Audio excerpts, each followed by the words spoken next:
الثانية تاريخ الفيغانيزم. فوقاش بدات الفيغانيزم؟ في هذا الفيديو حاولت ناخذ اهم المحطات التاريخيه في تاريخ الفيغانيزم. اقدم الادله المحتمله على الفيغانيزم كيرجع بينا على الاقل 7000 سنه قبل الميلاد، اي اكثر من 9000 سنه فاتت لحد الان على هذه الثقافه.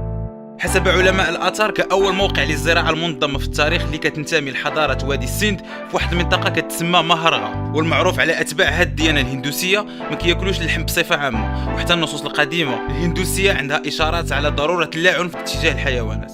نجيو لمصر في فترة 1362-1380 قبل الميلاد في عهد الملك أخناتون. كان الفرعون المصري من دعاة السلام، حيث في العهد ديالو منع الأضحية الحيوانية والغى الدين التقليدي، وضع قوانين جداد على أساس ما تكون لا ذبيحة لا عنف ضد المخلوقات الأخرى، وكان كيقول أنه من الخطأ أن تسلب أي حياة باش نتقربوا من الإله أتون. حوالي 600 سنة قبل الميلاد ظهرت شخصية بوذا، وخا كان جدل بين المؤرخين حول صحته كشخصية حقيقية، إلا أنه معروف أن الأتباع ديالو ملتزمين بالنظام الغذائي النباتي، خصوصا في البوذية الصينية والطاوية. كان الرهبان والرهبانات مفروض عليهم يتبعوا نظام الفيغانيزم. تأثير البوذية انتقل الحضارة الكلاسيكية اليابانية، أي فترة الأسوكا، اللي خلات الإمبراطور تينمو يمنع استخدام الماشية واستهلاك الحيوانات البرية بصفة عامة. مباشرة انتقلوا للحضارة الرومانية، اللي كان من العادات في التغذية ديالو هو الخضراء والحبوب والفواكه، حيث كانت سهلة الاستغلال ورخيصة في نفس الوقت. وهذا الشيء انعكس على أشهر المصارعين الرومانيين، حيث كانوا نباتيين، رغم داك الشيء كانوا عندهم عضلات قوية، ومصدر البروتين كان من أصل نباتي فقط،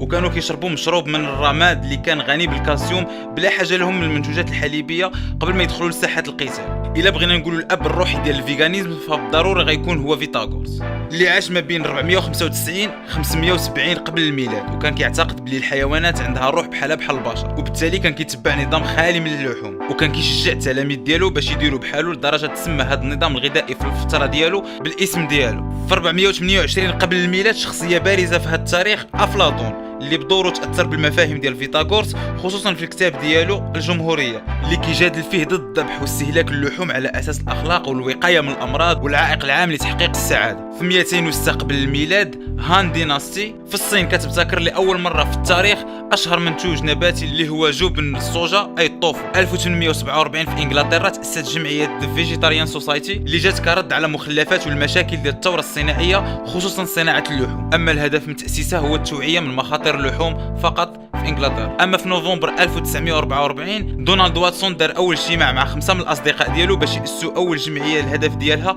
هو التوعيه بالمخاطر ديال المنتوجات الحليبيه حتى هي بالاضافه للحوم، وتسمات The Vegan Society. وهادو ابرز الشخصيات المؤثره عبر التاريخ اللي كانت كتساند او كتتبع النباتيه. السياسي والزعيم الروحي غاندي، اني بيزيت من اشهر الكاتبات البريطانيه في القرن الماضي، العبقري اينشتاين اللي كان نباتي في السنوات الاخيره من حياته، وفي الاخير الاديب العربي ابو علاء المعري، الشاعر اللي كتب بزاف على النباتيه في القصائد ديالو. هذا ما كان في تاريخ الفيغانيزم. تهلاو.